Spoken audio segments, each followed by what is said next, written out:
আমাদেরকে যে কারণে রিক্রুটিং লাইসেন্স দেওয়া হলো তা অস্বীকার করে সরকার নিজেই ব্যবস্থা শুরু করে আমাদের মৌলিক অধিকার হরণ করছে। আমরা বাইরের সদস্যরা অতি কষ্টে ব্রুনাই শ্রম বাজারের বাংলাদেশি শ্রমিকদের একটি বাজার সম্প্রসারণ করতে সক্ষম হয়েছিলাম।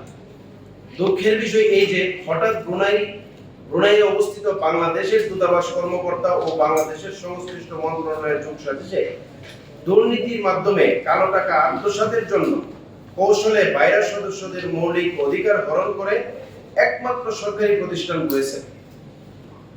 ওয়েসেলের মাধ্যমে ব্রুনাই দারুস সালামে কর্মী প্রেরণের সিদ্ধান্ত গ্রহণ করে, যার ফলে আমরা যারা ব্রুনাই দারুস সালাম বাংলাদেশ থেকে কর্মী প্রেরণ করতাম তারা মারাত্মক ক্ষতির সম্মুখীন হই।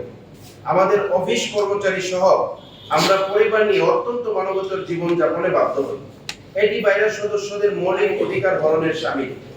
এই সিদ্ধান্ত বাতিলের জন্য এবং ওয়েসেলের পাশাপাশি আমরা যারা বাইরের সদস্য আছি তাদেরকেও ব্রুনাই দারুস সালামে শ্রমিক প্রেরণের অনুমতি প্রদানের জন্য সংশ্লিষ্ট মন্ত্রণালয়ের মাননীয় উপদেষ্টা সচিব এবং বিএমইটি ডিসি মহোদয়ের সাথে দেখা করেও আমাদের দাবি উত্থাপন করেও অদ্যাবধি কোনো সুবিচার পাইনি। এইদিকে ব্রুনাই দারুস সালামে প্রচুর কর্মীর চাহিদার বিপরীতে ওয়েসেল মাত্র 2% শ্রমিক প্রেরণে সক্ষম হয়। এমন অবস্থায় ব্রুনাই দারুস সালামের সুন্দর বাজারটি ওয়েসেলের বদাই লস্করি সরকারি ব্যবস্থাপনার জন্য হাতছাড়া হয়ে বাংলাদেশ হারাতে যাচ্ছে রেমিটেন্স।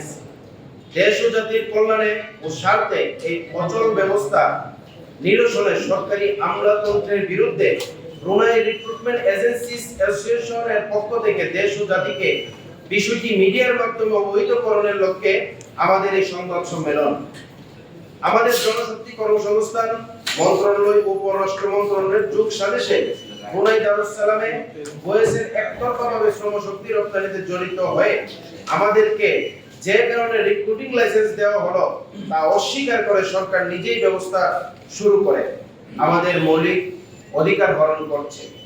এমত অবস্থায় বিষয়টি জনগুরুত্ব ও দেশের স্বার্থ সংশ্লিষ্ট প্রশ্নে বিবেচনা করে দেশবাসীর কাছে তুলে ধরার জন্য সকল মিডিয়ার কাছে বিনীত অনুরোধ ও আবেদন করছি। আমাদের প্রেস রিলিজ এতটুকুই ছিল।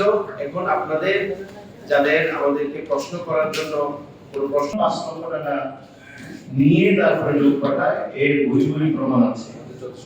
এবং শুধু এই দেশেই না, বহু দেশে এইভাবে পর্দার আড়াল থেকে কিন্তু আমরা এই টাকা পয়সা আত্মসাৎ করে বিভিন্নভাবে বিভিন্ন লোকের মাধ্যমে কর্মী প্রেরণ করে।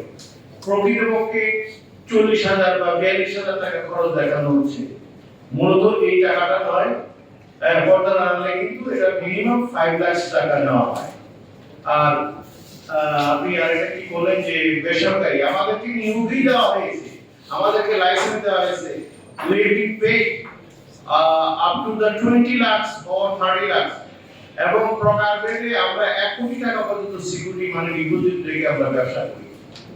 তো আমাদেরকে লাইসেন্স দেওয়া হয়েছে সরকারি প্রজ্ঞাপন এবং গেজেটের মাধ্যমে আমাদেরকে ক্ষমতায়ন করা হয়েছে এবং আমরা যদি কোনো ফল্ট করি আমাদের কিন্তু সিকিউরিটি বাজেয়াপ্ত হয়ে যায় এবং কারণে অকারণে আমলাতান্ত্রিক এত সমস্যা যে আমাদেরকে বিভিন্নভাবে নোটিশ করা হয়, হয়রানি করা হয়।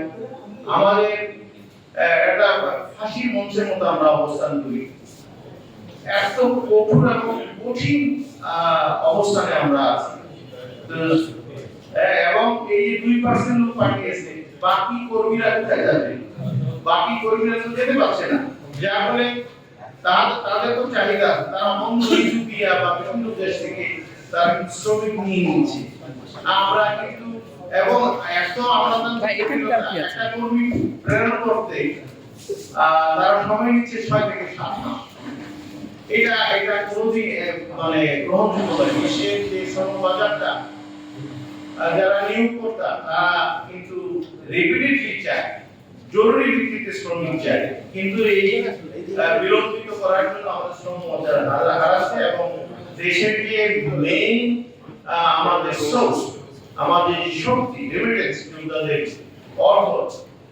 আমি সচিব মহোদয় ছিলেন, প্লাস্টিক সচিব মহোদয় ছিলেন শহীদ ইসলাম সাহেব, আমি আপিল করেছিলাম, দেখেন আমরা 200 শ্রমিক 3 বছরে অবশ্যই মেজরিটি বাড়াতে হবে বলে আমাদেরকে একটা গাইডলাইন্স দিয়েছেন।